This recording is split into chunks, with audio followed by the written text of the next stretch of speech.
আমি বৃদ্ধিতে যে লুকটা ক্রিয়েট করেছিলাম সেই লুকটাই তোমরা অনেক ভালোবাসা দিয়েছো, তাই আজকে তোমাদের সাথে সেই লুকটাই শেয়ার করব। আমার বিয়েতে আমি যতগুলো লুক ক্রিয়েট করেছিলাম সবগুলোই আমি নিজে মেকআপ করেছি।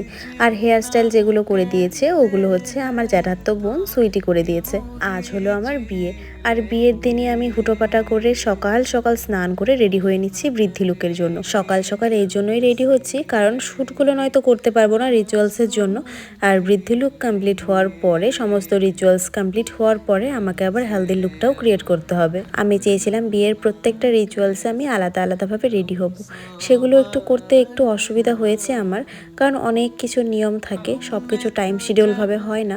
তারপরেও কিন্তু আমি চেষ্টা করেছি, তারপরেও আমি সমস্ত আমার ড্রিমগুলো পূরণ করেছি। কারণ বিয়ে তো একবারই করব, তাই খুব ভালোভাবে এই স্মৃতিগুলোকে বন্দি করে রাখতে চাই। আজকে আমার বিয়ে, দেখতে দেখতে দিনগুলো কিভাবে কেটে গেল আর দেখতে দেখতে কিভাবে আজকের দিনটাও চলে এলো, মানে বুঝতেই পারলাম না। আমি খুব ঝটফট করে বেস মেকআপটা করে নিয়েছি, লাস্টে ফিক্সার দিয়ে সেট করছি। এই লিপস্টিকটা আমি প্রথমে ট্রাই করেছিলাম যে আমি এই লিপস্টিকটা একটু নিউড কালারের মধ্যেই পরবো, কিন্তু সমস্ত লুক রেডি হওয়ার পরে লিপস্টিকটার জন্যই ফুটছিল না, তাই পরে আমি লিপস্টিকটা চেঞ্জ করেছি।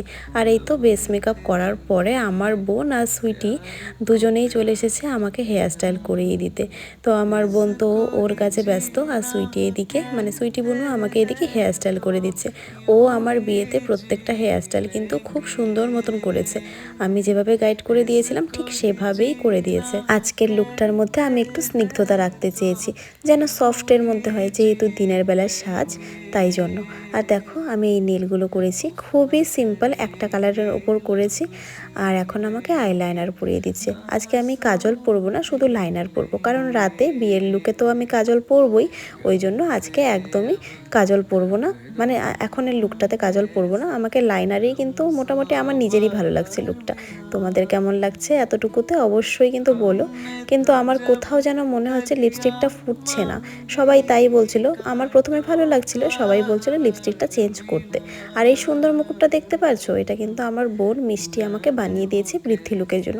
কি সুন্দর না মুকুটটা বলো। এবার এদিকে মুকুটটা সেট করছে বুনু, আর আমি এদিকে লিপস্টিকটাও পরে নিয়েছি।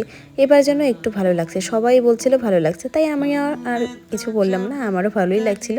এবার আমরা সবাই মিলে রেডি হয়ে বেরিয়ে পড়েছি আমাদের বাড়ি থেকে একটু দূরে ফটোশ্যুট করার জন্য। আর ফটোগুলো তো অলরেডি তোমাদের সাথে শেয়ার করেইছি, আর তোমরা অনেক ভালোবাসা দিয়েছো, যে ফটোগুলো খুবই সুন্দর লাগছিল। আমার বিয়ের প্রত্যেকটা সাজ, প্রত্যেকটা জুয়েলারি, শাড়ি আমি কি কি পরবো সব আগে থেকে আমি সিলেক্ট করে রেখেছিলাম, তাই হয়তো প্রত্যেকটা আউটলুক আমার নিজস্ব পছন্দ হয়েছে। এখন এখানে মোটামুটি আমরা আধ ঘন্টার মতন ছিলাম, আধ ঘন্টার মতন থেকে আমরা অনেক ফটোশ্যুট, অনেক ভিডিও করে নিয়েছি।